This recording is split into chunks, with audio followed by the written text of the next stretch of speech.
Life doesn't ask for your permission to test you. It doesn't ask if you're ready before it teaches you. And it doesn't wait for your comfort before it gives you pain. Most people live as if they have a choice, as if growth, struggle, and discipline were optional. But they are not. They are the price of existence. The Stoics understood this truth long before our world tried to forget it. They knew that life is not designed for ease, but for evolution, that the challenges you face are not obstacles. They are the very requirements of your becoming. The storms don't come to destroy you. They come to reveal you. And if you fail to understand this, if you resist what is required, you will spend your life running from the very things meant to shape your greatness. So remember this: you are not here to choose comfort. You are here to earn clarity, courage, and control. Because these lessons are not choices, they are requirements. Before we begin, if you seek calm strength, if you want to master your emotions, your mind, and your reactions in a world that glorifies chaos, then subscribe and join this circle of Stoic minds. Here, we don't chase comfort, we train for peace, and peace comes from discipline. Lesson 1. Pain is not punishment. Pain is not your enemy, it's your instructor. Mark Aurelius woke every morning to pain, in his body, his responsibilities, his losses. And yet, he wrote, "The impediment to action advances action.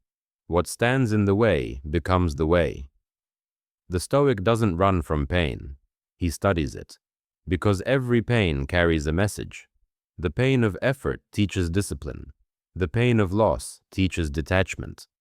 The pain of rejection teaches independence. If you numb it, you stay weak. If you embrace it, you grow wise. You don't get to choose whether life will hurt you. You only get to choose whether that hurt will build you or break you. Pain is the first requirement of strength. It is not optional. It is the cost of being alive and awake. So the next time you feel pain, physical, emotional, or mental, don't ask, "Why me?" Ask, "What is this trying to make me?" That question alone turns suffering into structure. Lesson 2. Discipline is freedom. The weak think freedom means doing whatever they want.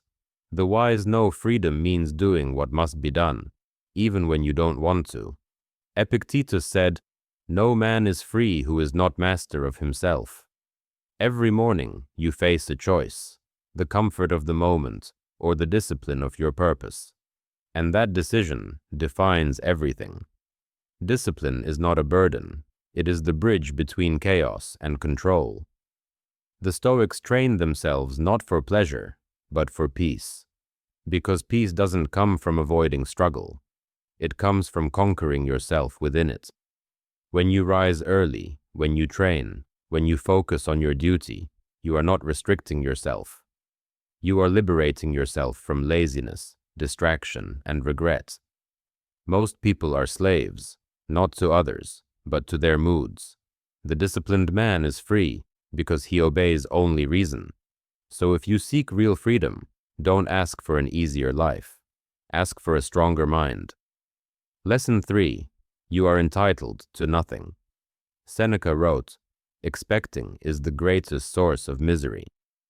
Modern men live as if the world owes them something: happiness, recognition, love, success.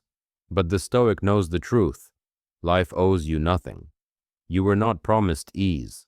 You were given existence, and that's enough. Entitlement poisons the mind. Gratitude purifies it. So instead of asking, "Why don't I have more?" ask, "What am I doing with what I already have?" A Stoic doesn't beg the universe for gifts. He earns his peace through work, through integrity, through acceptance. When you expect nothing, you receive everything with gratitude. And gratitude is the soil in which discipline grows. You cannot control what you receive, but you can always control how you use it. That's the difference between a man who complains about life and a man who commands it. Lesson 4. Control your inner dialogue. Most battles are lost before they begin, not in the world, but in the mind. What you say to yourself every morning writes the script for your day. If your inner voice says, "I can't," then your body won't. If it says, "This is too hard," then your mind will quit before it tries.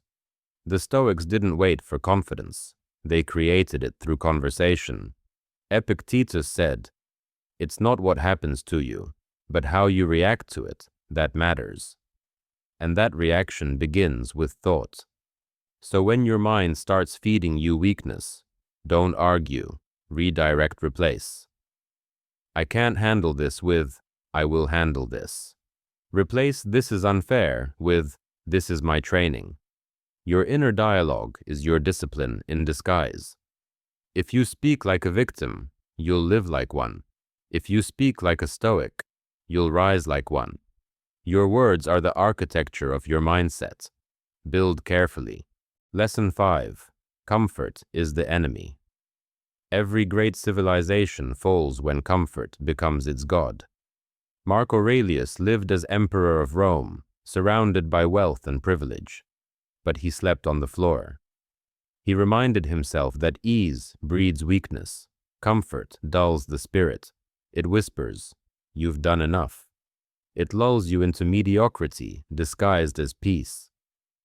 The Stoic seeks balance, not comfort, not suffering, but clarity. You must challenge yourself daily, not because you hate yourself, but because you love the man you're becoming. Cold showers, early mornings, silence training. These are not trends. They are rituals of remembrance, reminders that comfort is a cage, and only discipline has the key. The mind that chooses struggle when it could choose ease is the mind that will always rise above. So make discomfort your daily ally, because if you don't practice hardship voluntarily, life will teach it to you by force. Lesson 6. Accept what you cannot control. The greatest waste of human energy is trying to control what was never yours: the weather, other people, the past, the future.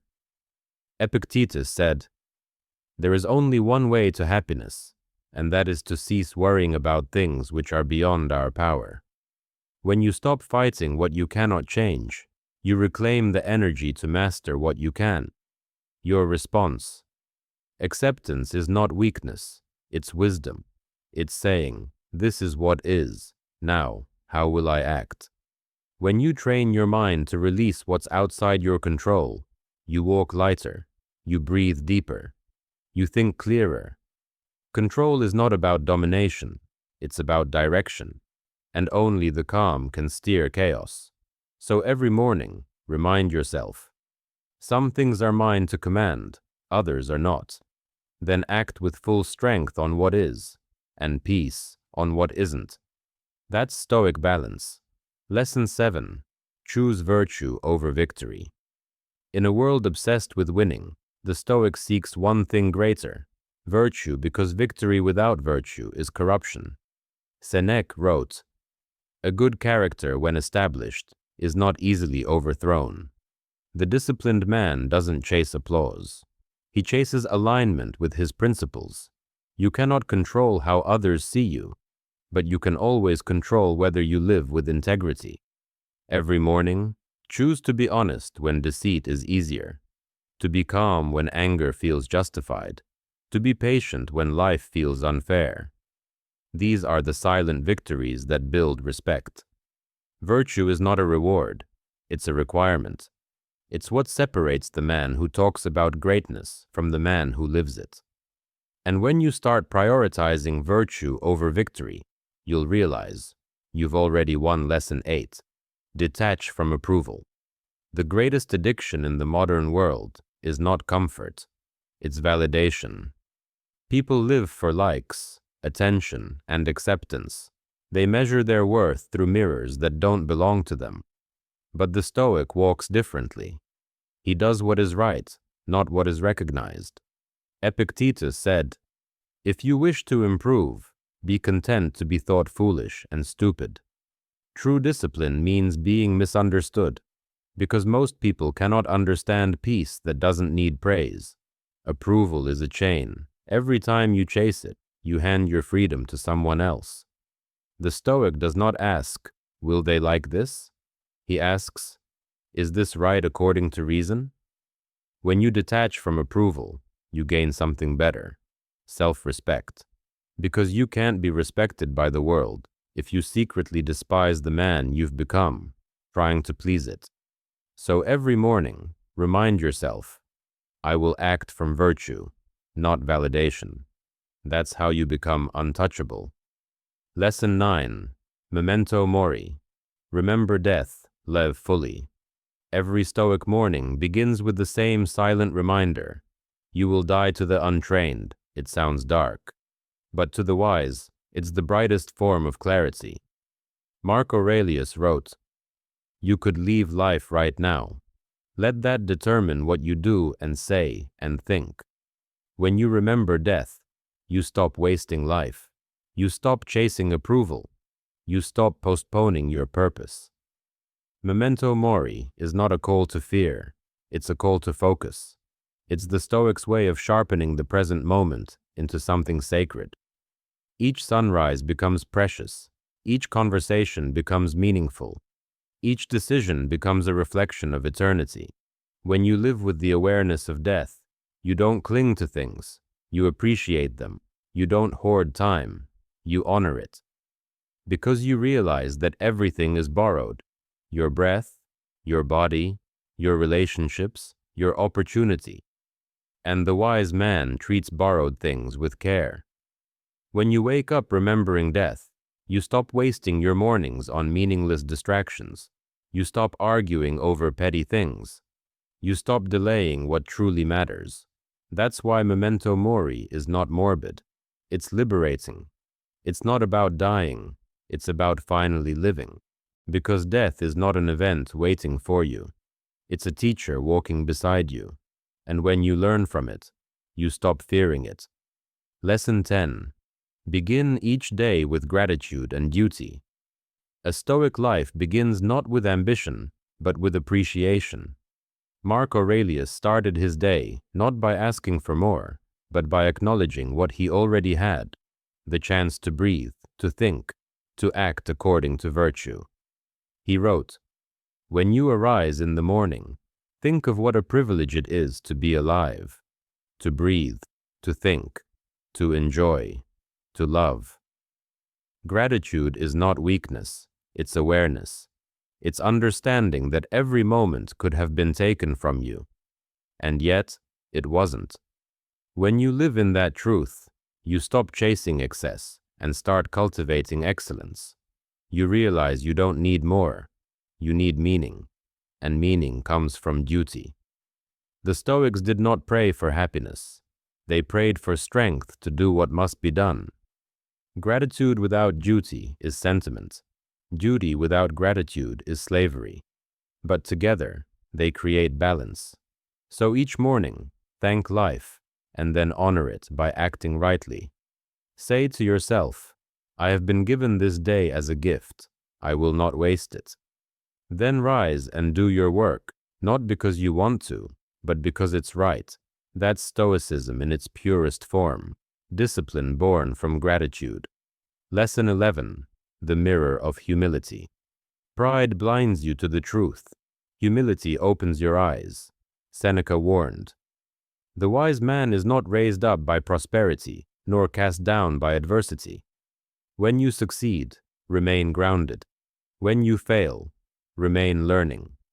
Humility is the anchor of reason. It keeps you from being intoxicated by your own progress. Every morning, remind yourself, I am a student of life.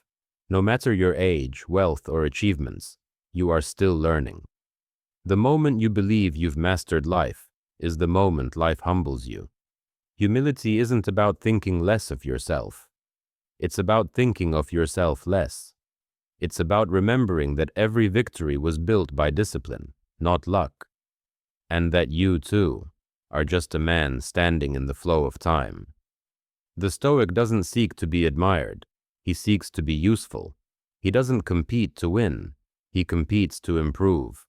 And that humility makes him untouchable, because ego can no longer control him. A humble man learns faster, listens deeper, and leads better. So every morning, before pride rises, whisper, "I am still learning." That sentence alone will protect you more than any armor. Lesson 12. Expect the struggle. Respect the struggle. The Stoics didn't wake up expecting comfort. They woke up expecting resistance. Mark Aurelius reminded himself each morning, "Today I shall meet interference, ingratitude, insolence, disloyalty, ill will, and selfishness." Why? Because expectation removes disappointment. The Stoic knows life is hard, and therefore he is never surprised when it is. The problem isn't that we suffer, it's that we expect not to. Pain, loss, injustice, these are constants. You don't control when they arrive, but you control whether they destroy or develop you. So, when struggle appears, don't ask, "Why now?" Ask, "What for?" Struggle is the sculptor. You are the stone. Without the blows, the shape never emerges.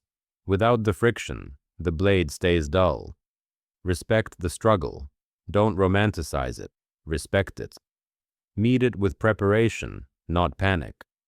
Because the man who expects storms never drowns in surprise. Every morning, expect difficulty, and when it arrives, greet it calmly, like an old friend who came to teach you again. Lesson 13. Patience is the silent power. The modern man wants everything now: results, respect, peace. But the Stoic knows that haste is the enemy of harmony. Seneca wrote, "It is not that we have a short time to live, but that we waste much of it." Patience is not waiting, it's endurance with purpose. It's the ability to walk slowly, but never stop. Every morning, discipline your impatience. You're not behind, you're building. You're not stuck, you're strengthening nature. Itself moves slowly. The sun rises inch by inch, yet it lights the whole world. So does progress. The Stoic trusts the pace of time because he trusts the process of virtue. You don't rush greatness, you grow into it. So instead of asking, "Why is it taking so long?" ask, "What am I learning in the waiting?" The man who can wait without quitting is already powerful, because patience is proof of faith, not in the world, but in yourself. Lesson 14. Respond, don't react. Between stimulus and response lies a space, and in that space lives your freedom. Epictetus said, "It's not things themselves that disturb us, but our opinions about them." When anger strikes, when fear rises, when chaos unfolds, you have a moment, however small, to decide. That decision defines you. The reactive man lives like a puppet, pulled by every emotion, every comment, every circumstance. The Stoic lives like an architect. He designs his reaction. Every morning, rehearse calmness. Visualize difficulty. See yourself staying still when others shout. Because calmness is not born in crisis. It's built in preparation. The man who practices control in peace will command control in war. When insulted, breathe. When provoked, pause. When attacked, analyze. Reaction is easy, response is strength. And the world respects the man who doesn't lose himself when everything around him burns. Lesson 15. Live by principles, not feelings. Your feelings change like the weather. Your principles must stand like mountains. Mark Aurelius said, "If it is not right, do not do it. If it is not true, do not say it." Discipline means obeying reason when emotion rebels. The Stoic doesn't live by how he feels. He lives by what he knows is right. Every morning you must recommit to your code, your values, your duties, your virtues. Because the moment you let emotion lead, reason becomes its servant. When anger tells you to speak, stay silent. When fear tells you to hide, step forward. When laziness tells you to rest, Move anyway. This is the real art of discipline. Choosing principle over pleasure, duty over desire, virtue over victory. You will never regret the choice guided by reason, but you will always regret the choice born from impulse. So write your code and let it command you, because freedom is not doing what you want, it's doing what you must. Lesson 16. The Quiet Morning Ritual. The Stoic morning is sacred. It is the foundation of the day, the training ground for the soul. Before the noise begins, there is silence. Before the world enters, there is reflection. Mark Aurelius, even as emperor, found time each dawn to write to himself, to strengthen his mind before the weight of Rome fell on his shoulders. You must do the same. Sit in silence, reflect on your duty, visualize the day ahead, its challenges, its temptations, its opportunities. Prepare your spirit before the world tests it. You can't control what happens later, but you can control who you are when it happens. That is the essence of Stoic training. Every morning is a rehearsal for virtue, a small quiet battle between who you were and who you are becoming. Win that battle before the day even begins, and the world will have no power over you. Lesson 17. The Inner Fortress. The Stoic's goal is not to escape the world, it's to stand unshaken within it. Life will not get easier. People will not always be kind. The world will not slow down for your peace, so you must build your own. The inner fortress is not walls of arrogance, it's walls of understanding. Inside it lives your principles, your discipline, your calm, and nothing external can breach it unless you open the gate. When the world insults, the fortress absorbs. When it tempts, the fortress resists. When it disappoints, the fortress endures.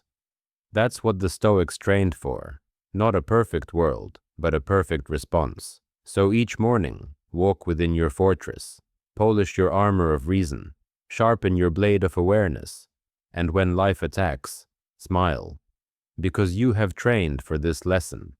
18. Let go of yesterday, begin again. Each sunrise is forgiveness. The Stoic doesn't carry the past into the present. He learns, then lets go.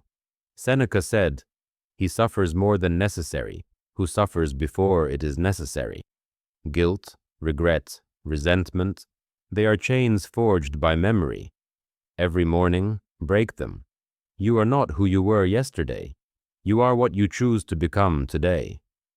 When you wake up, whisper to yourself, "Yesterday is gone, today begins." It sounds simple, but it's sacred, because until you release the past, you cannot receive the present. Let go, not because the past didn't matter, but because the present deserves your full attention.